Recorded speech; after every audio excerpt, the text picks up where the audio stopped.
Hi, welcome to Quinn's RC. I've been distracted with new cars lately. I got the new Super Rock Ray on the spooky sale. I'm gonna put the unboxing up there. And before that, I couldn't resist a DR10 drag car. The unboxing will be up there too. But those things have me neglecting my little FCX24. I have the McHugh links on here, which we saw in my last FCX24 video, really improved the climbing capabilities. Look up there if you want to see that video. And so today, I'm going to get out the Quinn's RC flipometer, and I'm going to see what adding brass portal covers to the FCX24 does to its crawling performance. Stay tuned, I'll get started. I'm really excited about this. I think we're going to get good gains on the old flipometer. Now, when I ordered these portal covers, Trio had just come out with theirs. They were sold out, and then I was waiting for Trios to come back into stock, and Injora came out with these. Trio had the ones that were black. I would have probably preferred that, but I went ahead and ordered the Injora ones. I already have Trio hubs on here. But one thing I also noticed, and I think this was sort of common with the trucks when they came from the factory, is that the screws on the portal covers here had been over tightened. And so they had stripped into the plastic for the inner covers, and rather than trying to put these massively heavy portals into holes that were already stripped, I found these aluminum portal covers. I have 2 for the front and 2 for the back, for the rear, so that I can have metal on metal for these, because they'll be under some stress with the extra weight. So then I had to wait for these, because they took about, 3 weeks to get to me. So that should be fun. Hopefully everything fits together, different manufacturers. I don't know, it may or may not work. So I'm gonna get started on that, and I'll check in if I have any problems. The portal gears that came in my FCX were the earlier versions.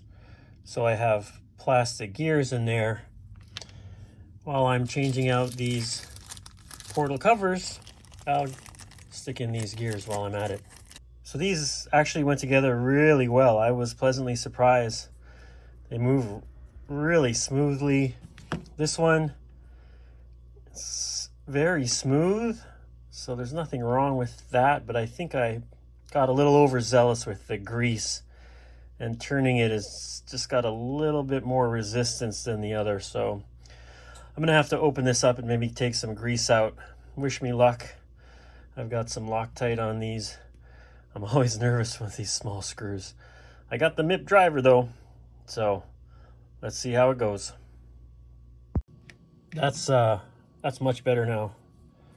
Went without a hitch, yay. But so far so good.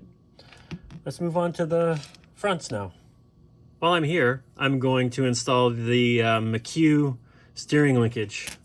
It's pretty much everybody knows by now that this front link here is wet noodle. People have stiffened these up and then discovered that the servo horn strips. I have some servo horns on backup just in case that happens to me, but also now Trio has aluminum servo horns. So if it happens to me after I stiffen this up more than once, I will probably get those aluminum servo horns from Trio. Some terrible news. Tighten down. Even though I have the first iteration of the Trio hexes, which give you a little bit more room, when these are tightened on my Trio wheels and my Injora mud terrain tires, it completely binds. Now I can loosen it, but then you got a wobbly wheel. So that entirely sucks. Oh no, more calamity. I was excited about these aluminum inner portal housings that I got off AliExpress, coupled with the Injora brass portal covers. I was going to add strength and weight to both sides of those portal gears. But the aluminum through here is so thick that it's too much for these tiny screws to pull together, to crimp together around the axle housing. And I just stripped this one out. Yay. I guess I'll make a cut in that and try to back it out. Not quite sure what I'm going to do. I might go back to my plastic inner housings, maybe give it a crimp with I don't know, pliers. We'll see, but another bump in the road. So I did exactly what somebody who is not mechanically inclined would do. I managed to cut a slot in the screw to get the screw out of the inner portal housing. It's the first time I've done that. Got it out with a regular screwdriver. But then what I did is I just took the biggest vice grips I had, adjusted it to a point where it crimped this enough to hold it on, and now it's holding on.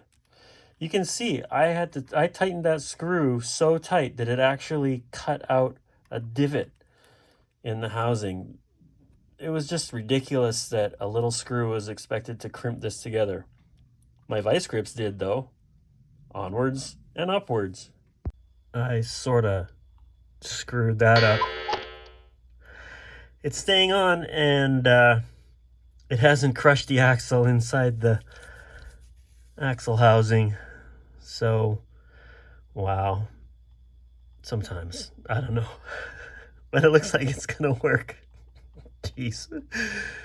I've ordered extended hexes and also the extended wheel nuts from Injora. They're gonna take a while to get here, so I'm going back to the old O-ring inside the hub of the wheel to extend them out a bit so I can run my flipometer tests, because there's no way I'm going to wait 3 weeks for that stuff to get here from Injora. I really wanted to make 60 degrees, but I just can't get 60. 59.5 is a stretch. It sort of climbs. It wants to go left because of torque steer, but here it goes. 59.5, gonna go off the backside. And now we can do 51.5.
So in conclusion, adding the McHugh links gave us 6 degrees on a forward climb.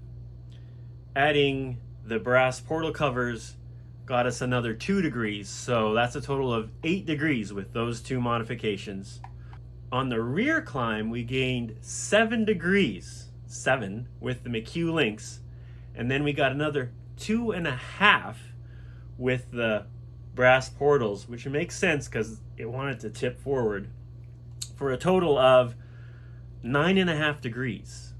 So those are some pretty good results with just a couple of mods. These little trucks sure are fun.